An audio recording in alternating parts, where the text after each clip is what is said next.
大家好，今天为大家展示一遍 DBLS-07H 的接线操作视频。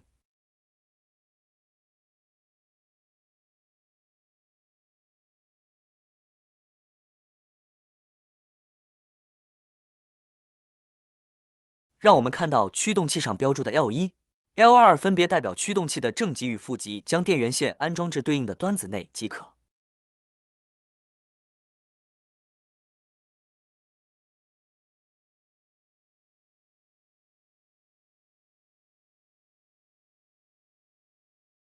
看到驱动器上标注的 MAF、BMC 分别代表电机线的象限，黄色、绿色、蓝色。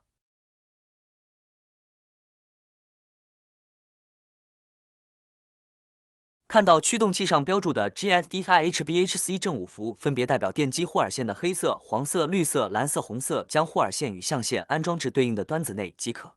接下来，让我们看到驱动器的控制端口位置，将标注的 F-O 与 GND 使用传形开关进行短接，从而控制驱动器的正转与反转。将 EN 与 GND 使用传形开关进行短接，从而控制驱动器的启动与停止。将 BK 与 GND 使用传形开关进行短接，从而控制驱动器的刹车。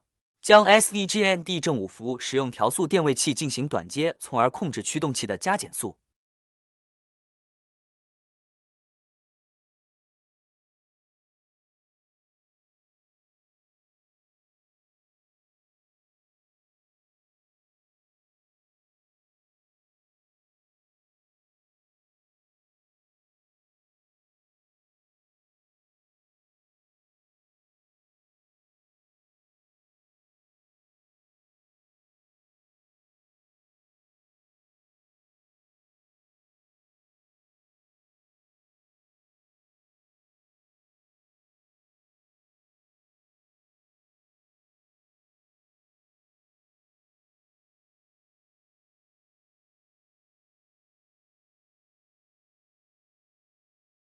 今天的接线操作视频就到这里结束了，感谢大家的观看与支持。